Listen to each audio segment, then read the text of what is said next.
বুখারী মুসলিম এক যুগে বর্ণনা করেছে যে আবু হুরায়রা রাদিয়াল্লাহু তাআলা আনহু তিনি ইরশাদ করেছেন, আওসানি খলিলি বিসালাস। প্রিয় নবী সাল্লাল্লাহু আলাইহি সাল্লাম আমাকে তিনটি বিষয়ের ওসিয়ত করেছেন। কয়টি বিষয় ওসিয়ত করেছেন? আমাদের প্রিয় নবী সাল্লাল্লাহু আলাইহি সাল্লাম এই সাহাবীকে ওসিয়ত করেছেন এই হাদিসে তিনটি বিষয়। লা আদাহুন্না হাত্তা আমুত, আমি মৃত্যুর আগ পর্যন্ত এই তিনটি কাজ কখনো ছাড়বো না, কারণ এই তিনটি কাজ যেন আমি সব সময় করি। নবী করিম সাল্লাল্লাহু আলাইহি সাল্লাম সে ওসিয়ত আমাকে করে গেছেন, আমি এই কাজগুলো কখনো ছাড়বো না মৃত্যুর আগ পর্যন্ত। সাহাবী তার সংকল্পের কথা বলছেন। সে কাজগুলো কি? সাওমু সালাসাতি সিয়ামু সালাসাতি আইয়াম মিন কুল্লি শাহর, প্রত্যেক মাসে 3 দিন করে রোজা রাখা। প্রত্যেক মাসে 3 দিন করে কি রাখা? চান্দ্র মাসের 13, 14, 15 যেগুলোকে আইয়ামে 20 বলা হয়। নবী করিম সাল্লাল্লাহু আলাইহি সাল্লাম নিয়মিত এই রোজাগুলো রাখতেন।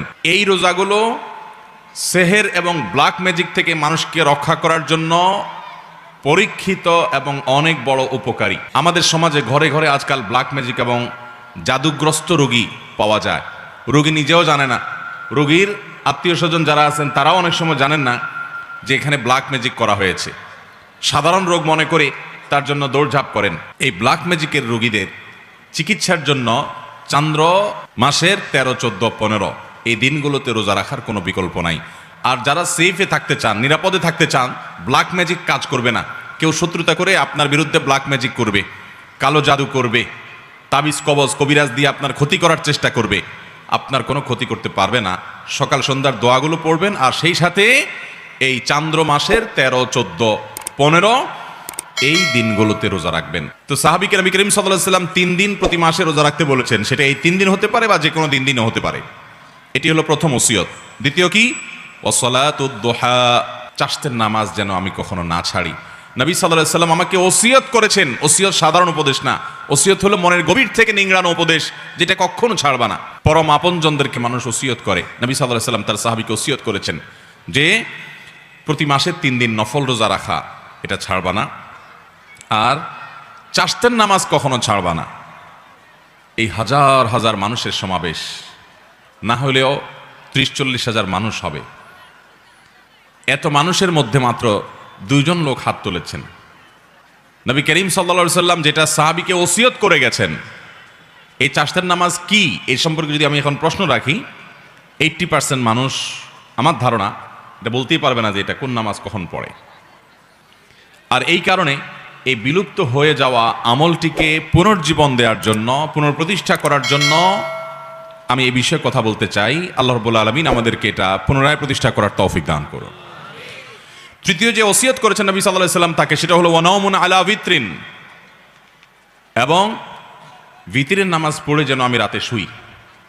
যারা তাহাজ্জুদ পড়বে নিশ্চিত আছেন বা প্রবল সম্ভাবনা আছে, জোরালো তার সম্ভাবনা আছে, তারা তাহাজ্জুদের পরে বিতির পড়বেন, ঠিক আছে। কিন্তু বিতির পড়তে পারি কি না এ ব্যাপারে যদি সিউরিটি না থাকে, প্রবল নিশ্চয়তা না থাকে, তাহলে সেক্ষেত্রে বিতির পড়ে রাতে ঘুমোতে হবে। সেটাকে বিলম্ব করা যাবে না, বাদ দেওয়া যাবে না। নবী সাল্লাল্লাহু আলাইহি ওয়াসাল্লাম সে ওসিয়ত করেছেন। সহিহ মুসলিমের হাদিস আমাদের আয়েশা রাদিয়াল্লাহু তাআলা থেকে বর্ণিত হয়েছে, তিনি বলেছেন, কানান নবী সাল্লাল্লাহু আলাইহি ওয়াসাল্লাম ইউসাল্লি দুহা 4 ওয়া ইয়াজিদু মা শা। নবী সাল্লাল্লাহু আলাইহি ওয়াসাল্লাম প্রতিদিন 4 রাকাত চাষতের নামাজ পড়তেন, আবার কখনো কখনো তার চাইতে বেশিও পড়তেন যতটুকু মনে চায়। অনেক বর্ণনা থেকে 8 রাকাত পর্যন্ত পাওয়া যায়। 4 রাকাতের বেশি 6 রাকাত হতে পারে, 8 রাকাতও হতে পারে। এই হাদিস থেকে বোঝা যায় যে 4 রাকাত তিনি অবশ্যই পড়তেন, এর বেশি কখনো কখনো 8 রাকাতও পড়তেন, 6 রাকাতও পড়তেন। সহিহ মুসলিমের হাদিসে আছে, আবু যর গিফারী রাদিয়াল্লাহু তাআলা বর্ণনা করেছেন, নবী করিম সাল্লাল্লাহু আলাইহি ওয়াসাল্লাম বলেছেন, আল্লাহ রাব্বুল আলামিন আমাদের শরীরে যতগুলো অঙ্গ প্রত্যঙ্গ দিয়েছেন, যতগুলো জোড়া দিয়েছেন, এই প্রত্যেকটি জয়েন্ট, এই প্রত্যেকটি জোড়া আল্লাহর পক্ষ থেকে অনেক বড় অনুগ্রহ। প্রতিদিন এই জোড়া ঠিক থাকার কারণে আমরা মুভমেন্ট ঠিক মতো করতে পারছি, চলাফেরা ঠিক মতো করতে পারছি, অসুবিধা হচ্ছে না। এই যে আল্লাহ তাআলার এত বিশাল বড় নেয়ামত আমরা লাভ করতে পারলাম, সেজন্য প্রতিটি জোড়া, প্রতিটি অঙ্গের তরফ থেকে প্রতিদিন আমাদের সাদাকা করা উচিত। আমরা একবার সুবহানাল্লাহ বললে একটি জোড়া, একটা জয়েন্টের পক্ষ থেকে, অঙ্গের পক্ষ থেকে সাদাকা হয়, এর পক্ষ থেকে আল্লাহর শুকরিয়া আদায় করা হয়। একবার আলহামদুলিল্লাহ বললে, একবার সুবহানাল্লাহ বললে, একবার আল্লাহু আকবার বললে, একটা ভালো কাজ করলে, একটু দান সাদাকা করলে, কাউকে অন্যায় কাজ থেকে বাধা দিলে, কাউকে কোনো ভালো কাজের নির্দেশ করলে, এই প্রত্যেকটি ভালো কাজ মানুষের প্রতিটা শরীরের প্রতিটি জয়েন্ট থেকে সাদাকা হয়। এই যে মানুষের শরীরের শত শত জয়েন্ট, এই জয়েন্ট এবং জোড়া এই অঙ্গ প্রত্যঙ্গগুলো থেকে প্রত্যেকটি থেকে আলাদা আলাদা করে প্রতিদিন যদি সাদাকা দিতে হয় তাহলে কি পরিমাণ নেক আমল করা লাগবে। এই হাদিসে নবী সাল্লাল্লাহু আলাইহি সাল্লাম বলেছেন, মানুষের শরীরের প্রতিটি জয়েন্ট জোড়া প্রতিটি অঙ্গ প্রত্যঙ্গ থেকে একটি কাজ প্রত্যেকটি তরফ থেকে সাদাকা করার, শুকরিয়া আদায় করার কাজ করে দেয়। সেটা হলো যদি কেউ সলাতুদ দুহা বা চাশতের নামাজ পড়ে তাহলে এই একটি কাজ তার শরীরের সমস্ত জয়েন্টের তরফ থেকে সাদাকা হয়ে যায়। মোহতারাম হাজরিন, এই সালাতুদ দুহা বা চাশতের নামাজের সম্পর্কে তিরমিজির বর্ণনায় আসছে নবী করিম সাল্লাল্লাহু আলাইহি সাল্লাম বলেছেন যে আল্লাহ রাব্বুল আলামিন হাদিসে কুদসিতে বলেছেন, ইয়াবনা আদম, হে আদম সন্তান, এর কালি আউয়ালান নাহারি আরবাআন, তোমরা দিনের শুরুতে 4 রাকাত নামাজ পড়ো আমাকে সন্তুষ্ট করবার জন্য। এটা আল্লাহ বলছেন। আকফিকা আখিরাহু, তাহলে তোমাকে আমি দিনের শেষ পর্যন্ত পরিপূর্ণ সময়টাতে আমি যথেষ্ট হয়ে যাব সকল ক্ষতি থেকে বাঁচাবার জন্য। এই 4 রাকাত নামাজ সালাতুদ দুহা, যেটাকে আমরা চাশতের নামাজও বলি। নবী আলাইহিস সালাম অন্য হাদিসে বলেছেন, লা ইউহাফিযু আলা সালাতিদ দুহা ইল্লা আওয়াব, যারা আল্লাহর দিকে ধাবিত, আল্লাহর দিকে অগ্রসর, এলিট শ্রেণীর মুসলমান, সাধারণ শ্রেণী না, একেবারে সর্বোচ্চ মর্যাদার সর্বোচ্চ শ্রেণীর আপার ক্লাসের মুসলমান, যারা এই আপার ক্লাসের মুসলমান, তাদের কাজ হলো আল্লাহর পথে ধাবিত তারা থাকে, আল্লাহর দিকে ঝুঁকে থাকে, আল্লাহর দিকে অগ্রসর থাকে। এই আওয়াব শ্রেণীর বান্দা আপার ক্লাসের মুসলমানদের আমল হলো চাশতে নামাজ। এটা সাধারণ মুসলমানরা পারে না।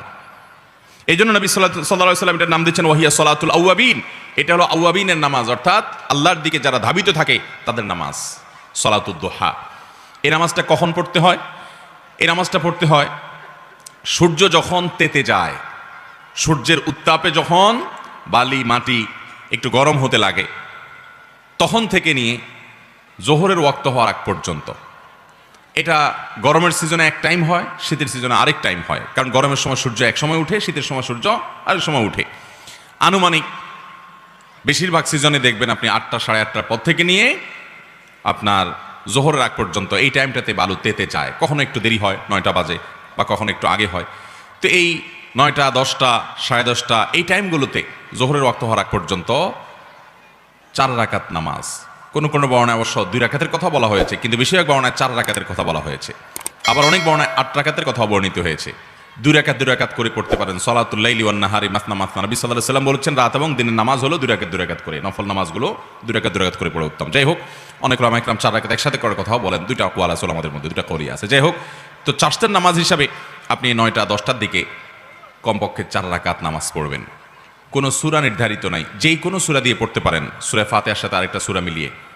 এরপরে আপনি অন্য সব নামাজের যে নিয়ম আছে ঠিক একই নিয়ম, বিশেষ কোনো নিয়ত নাই। আমি সলাতুদ দুহা পড়তেছি, চাশতের নামাজ পড়তেছি, যে নামাজ আমার পুরো শরীরের প্রতিটি অঙ্গ প্রত্যঙ্গ প্রতিটি জয়েন্ট জোড়া থেকে এই নামাজটাই যথেষ্ট হয়ে যাবে, আমি সেই নামাজ পড়ছি। যে নামাজ পড়ার জন্য নবী সাল্লাল্লাহু আলাইহি সাল্লাম একজন নয় বেশ কয়েকজন সাহাবীকে ডেকে ডেকে আলাদা করে ওসিয়ত করেছেন। ওসিয়ত আর সাধারণ নসিহত উপদেশ এক জিনিস না। নবী সাল্লাল্লাহু আলাইহি সাল্লাম ওসিয়ত করেছেন। ওসিয়ত সাধারণত বলা হয় কোনো ব্যক্তি তার মৃত্যুর পরেও যেন কোনো কাজ করা হয় সে সম্পর্কে যে উপদেশ দিয়ে যায়, গাইডলাইন দিয়ে যায়, ওটার নাম ওসিয়ত। এটা মানুষ একান্ত আপনজনকে করে। আমাদের প্রাণের নবী সাল্লাল্লাহু আলাইহি সাল্লাম তার একাধিক সাহাবীকে, বেশ কয়েকজন সাহাবীকে ওসিয়ত করে গেছেন যে এই নামাজ কখনো ছাড়বা না। যে নামাজ নবী সাল্লাল্লাহু আলাইহি সাল্লাম সাহাবীদেরকে ওসিয়ত করে গেছেন আদায় করার জন্য, এই 40-50 হাজার মানুষের এত বিশাল সমাবেশে 5 জন মানুষও পাওয়া যায়নি, সেই নামাজটা আমরা পড়ি। এই নামাজটা ভাইরা আমার নিয়মিত পড়তে না পারি, অন্তত সপ্তাহে 1-2 দিন হলেও মাঝে মধ্যে হলেও আদায় করবো ইনশাআল্লাহ। ভাইরা আমার, এই সমস্ত নফল নামাজগুলো ফরজ নামাজের ঘাটতি পূরণ করবে। কিয়ামতের ময়দানে 5 ওয়াক্ত ফরজ নামাজ তো পড়তেই হবে প্রতিদিন। এই নামাজে যদি ত্রুটি বিচ্ছুতি দেখা যায়, নফল নামাজ দিয়ে আল্লাহ রাব্বুল আলামিন ফরজের ঘাটতিগুলো পূরণ করবেন। বিশেষ করে এই সমস্ত নফল নামাজের এহতেমাম, এগুলোর গুরুত্ব যখন মুসলমানরা দিতে থাকবে, তখন আল্লাহর সাথে তাদের একটা বিশেষ সম্পর্ক হবে। আজকে আল্লাহর সাথে আমাদের কোনো সম্পর্ক নাই, আমরা দোয়া করি মনোযোগ নাই, নামাজ পড়ি মনোযোগ নাই, স্বাদ পাই না, তৃপ্তি পাই না, আল্লাহর সাথে কোনো কানেকশন নাই। আল্লাহর সাথে কথা বলে একটা তৃপ্তি আছে ভাই।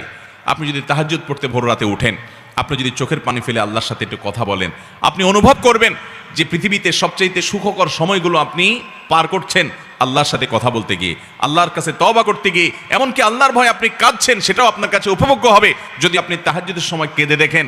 তাহাজ্জুদ পড়ার সময় ঘুম থেকে উঠে নিরালা এবং নিরিবিলি পরিবেশে যখন একাকী 2 রাকাত 4 রাকাত নামাজ পড়ে সিজদায় এবং দুহাত প্রসারিত করে আল্লাহর কাছে দোয়া করেন, আল্লাহ তাআলা আমাদেরকে এই গুরুত্বপূর্ণ আমলগুলোকে সারা জীবন আঁকড়ে ধরে রাখার তৌফিক দান করুন। চেষ্টা করবো তো ইনশাআল্লাহ। ভাইরা আমার, এই চারটার নামাজ সালাতুদ দুহা, এটা আমাদের সমাজে সবচেয়ে বেশি কঠিন হয়ে গেছে। এর বিশেষ কারণ একটি, যে আমাদের 9টা 10টা এটা হলো কাজের ভয়ঙ্কর সময়, অফিসে দৌড় দেওয়ার সময়, মহিলাদের রান্নাবাড়া পুরোদমে করার সময়, ছেলে মেয়েদের স্কুল কলেজে যাওয়ার সময়। এই জন্য আমরা অনেকে এটা পড়তে পারি না, অথচ আমরা এই টাইমে অন্যান্য অনেক কাজ করি। এই কাজের ফাঁকে 4-5 মিনিট সময় বের করা, 5-10 মিনিট সময় বের করা কঠিন কিছুই না। এর জন্য দরকার হলো প্রতিজ্ঞা, এর জন্য দরকার হলো দৃঢ় প্রত্যয়। নবী আলাইহিস সালাম সাধারণত এই নামাজ কখনো ছাড়তেন না, সবসময় এই সালাতুদ দুহা পড়ার চেষ্টা করবো তো ইনশাআল্লাহ। অন্য কোনো নফল নামাজ, অন্য কোনো সুন্নাহ এইভাবে পরিত্যক্ত হয় নাই আমাদের সমাজে। নামাজের মধ্যে যত সুন্নাত নামাজ আছে, যে নামাজগুলো নবী সাল্লাল্লাহু আলাইহি ওয়াসাল্লাম পড়তেন, সেগুলোই সুন্নাত। এই নামাজকে আপনি নফল নিয়ত করলে পড়লেও হয়ে যাবে। আর এটা নবী সাল্লাল্লাহু আলাইহি ওয়াসাল্লাম পড়ছেন, সেই হিসাবে সুন্নত বলা যায় এটাকে। নফল মানে অতিরিক্ত ফরজ ওয়াজিবের বাইরে, সেই হিসাবে। তো অন্য কোনো সুন্নাহ নামাজের মধ্যে এত বেশি পরিত্যক্ত হয়নি আমাদের সমাজ থেকে, এই আমলটা যত বেশি পরিত্যক্ত। সলাতুদ দুহা আর সলাতুল ইশরাক, একটা হলো সলাতুল ইশরাক। আলহামদুলিল্লাহ এই নামাজটা অনেকেই পড়েন এবং এই নামাজটা পড়ার তুলনামূলক সহজ, কারণ ফজর নামাজের পরে সূর্য ওঠার 15-20 মিনিট পর থেকে এই নামাজ পড়া যায়, চাইলেই পড়া যায়। 2 রাকাত 4 রাকাত নামাজ পড়া যায়। যদি ফজর নামাজের পরে কেউ নিজ জায়গায় বসে থেকে জিকির আজকার তাসবিহ তেলাওয়াত ইত্যাদি করতে থাকে এবং এরপরে সূর্য ওঠার কিছুক্ষণ পর অর্থাৎ 20 মিনিট পর যদি কেউ এই নামাজ পড়ে সলাতুল ইশরাক, তো আল্লাহ রাব্বুল আলামিন তাকে একটা পরিপূর্ণ, আল্লাহর কাছে পূর্ণাঙ্গ হজের সওয়াব আল্লাহ তাআলা দান করেন। পরিপূর্ণ আল্লাহ রাব্বুল আলামিন বাইতুল্লাহ জিয়ারতের সওয়াব আল্লাহ তাআলা তাকে দান করবেন। অতএব ভাইরা আমার, এই সলাতুদ দুহা সালাতুল ইশরাক আদায় করবো তো ইনশাআল্লাহ।